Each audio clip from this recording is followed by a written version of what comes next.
या बातमीपत्राचे प्रायोजक आहेत गोकुळ, गोकुळ दूध आणि दुग्ध उत्पादने।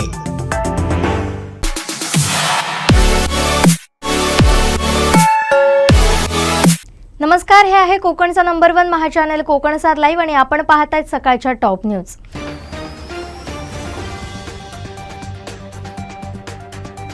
दोडामार्ग तालुक्यातील घोटकेवाडी भटवाडी येथील कॉजवेच्या खाली चेहऱ्यात दगडानं ठेचलेल्या अवस्थेत महिलेचा मृतदेह आढळल्यानं खळबळ उडाली आहे। महिलेचा गळा आवळून खून करून नंतर तिचा मृतदेह इथं आणून टाकला असावा असा प्राथमिक अंदाज पोलिसांनी वर्तवलाय।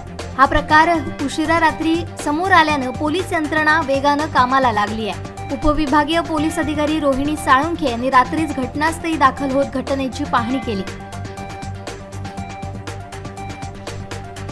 मालवण तहसील कार्यालयाचे नूतन तहसीलदार वर्षा झालटे यांनी पदभार स्वीकारला। नायब तहसीलदार अधिकारी कर्मचाऱ्यांच्या वतीनं त्यांचं स्वागत करण्यात आलं। दरम्यान तालुका काँग्रेसच्या पदाधिकाऱ्यांनीही त्यांची भेट घेत त्यांचं स्वागत केलंय।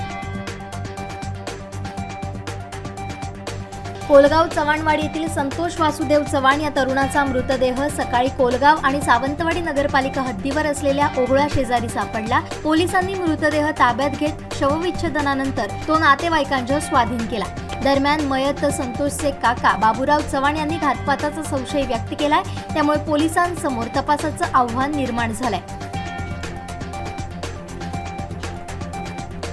कर्नाटकामध्ये विधानसभा निवडणुकीसाठी मतदान होणार आहे। सकाळी 7 वाजल्यापासून मतदानाला सुरुवात झाली असून सायंकाळी 6 वाजेपर्यंत चालणार आहे। निवडणुकीनंतर 13 मेला मतमोजणी होणार असून त्यानंतर कर्नाटकात कोणाचं सरकार बनणार आहे हे कळेल। या निवडणुकीत पंतप्रधान नरेंद्र मोदी, गृहमंत्री अमित शहा, मुख्यमंत्री बसवराज बोम्मई यांनी शेवटपर्यंत सत्ताधारी भाजपच्या बाजूने प्रचार केला। त्याचबरोबर काँग्रेस आणि JDSनेही निवडणूक प्रचारात पूर्ण ताकद लावली आहे।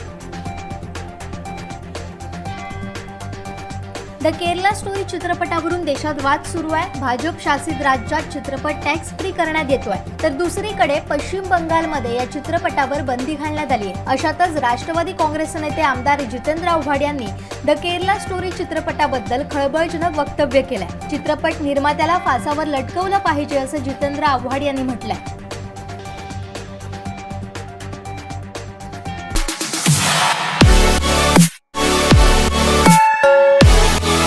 आणखीन काही महत्त्वाच्या बातम्यांसह भेटूया यानंतरच्या बातमीपत्रात।